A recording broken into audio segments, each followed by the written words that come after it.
Ada satu kisah dalam Quran, iaitu kisah kalau dalam Quran ni dalam surah Al-Baqarah ayat ke-299, seorang lelaki dia berjalan pada satu kota yang boleh dikatakan hancur, lebur dan tak ada orang duduk kat situ lah Ustaz.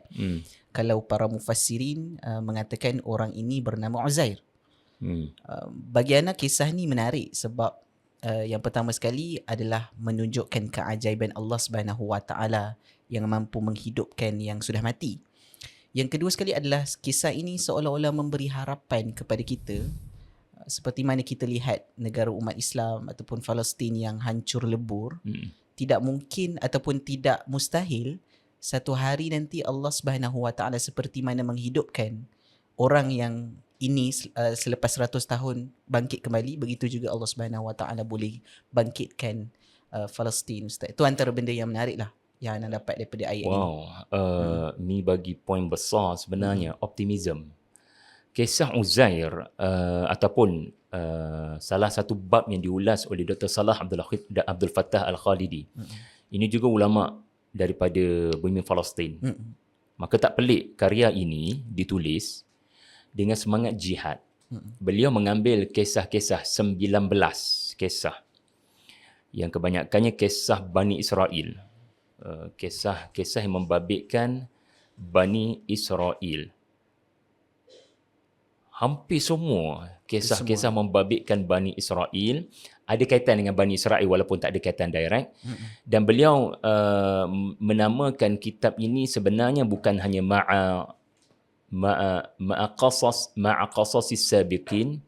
Beliau menamakan karya ini dengan detailsnya adalah durusun fil imani wad da'wati wal jihad. Dan ditulis pada pertama sekali ditulis oleh almarhum Dr. Salah pada 1988. Wow. Jadi nak katanya dia bukan hanya cerita pasal kisah-kisah non-anbiya. Sebab kisah-kisah non-anbiya tu beliau tulis dalam satu lagi karya 4 jilid ada kat rumah saya, iaitulah tak ingat. So adalah 4 jilid kitab tentang Nabi-Nabi. Yang ni non-anbiya, tetapi beliau fokuskan kepada motivasi untuk umat ini bangkit. So Mi punya point itu menarik, bagaimana nak menghidupkan semula umat. Dan Allah boleh menghidupkan semula umat sebagaimana Allah menghidupkan Palestin. Penduduk Palestin di hadapan mata, bukan di hadapan mata lah, selepas 100 tahun Uzair diwafatkan. Syekh Salah, macam Mi sebut tadi, Mi tak sebut di awal, Mi sebut seorang lelaki, which is very good. Ini menunjukkan manhaj Tadabbur Center. Ini manhaj perjuangan Yayasan Tadabbur, insya-Allah, di mana apa yang Allah tidak sebut, kita tak sebut di awal. Apa yang Allah sebut, kita sebut di awal. Tetapi mufassirun, macam Mi sebut tadi, mufassirun menyebutkan beliau adalah Uzair. Banyak panjang lebar lah kisah ni. Cuma saya nak fokuskan satu POV daripada almarhum Dr. Salah adalah kepelbagaian qiraat membawa kepada kepelbagaian makna. Kalau Mi tengok ayat berkenaan, ayat Al-Baqarah juzuk 3 kan. Kaifa nunshizuha. Kalau kita boleh recall balik, kaifa nunshizuha. Yang bermaksud bagaimana himar yang sudah jadi tulang, kalau kita ambil qiraat yang dalam mushaf Al-Quran kita, yang kita tahu daripada qiraat salah satunya Hafs an Asim, maka ia bermaksud kami tinggikan. Himar tu yang dah mati jadi tulang, bayangkan tulang dah jadi tanah. Uzair yang katanya saya sehari je dekat sini ni, sebab dia tengok makanan dia tak berubah lagi lah, kuat. Yang dia rasa dia sehari je kat situ. Tapi bila Allah kata, acu terada demo cari hima demo, duk mana? Tak ada, betul ke? Tak perasan. Lalu bila di zoom, la ilaha illallah, tulang jadi debu. Jadi ada satu lagi qiraat, Masya Allah. Rupanya nak tadabbur Quran ni, salah satu caranya adalah, ini pun disebut oleh Abdul Rahman Habannakah dalam kaedah tadabbur, qawaidut tadabbur, Beliau sebut salah satunya adalah kena hargai kepelbagaian qiraat. Satu lagi qiraat ni bukan hanya kaifa nunshizuha. Satu lagi qiraat adalah daripada Nafi', daripada Ibnu Kathir, daripada Abu Amru, kaifa nanshuruha.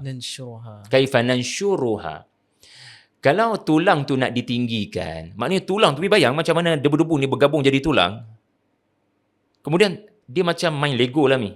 Mi main Lego. Satu hari nanti anak Mi main Lego maknanya cantik-cantik. Ataupun kita beli dinosaur, dia akan pasang tulang dulu kan. Anak-anak kita beli dinosaur, dia pasang tulang dulu. Untuk tulang-tulang tu disusun semula, itu dah wow. Macam, apa yang berlaku ni? Dan proses kedua adalah selepas tulang-tulang tu terbentuk, daging-daging terbentuk, maka adanya qiraat kedua. Qiraat kedua adalah kaifa nanshuruha, kami menghidupkan. Nasyara artinya menghidupkan.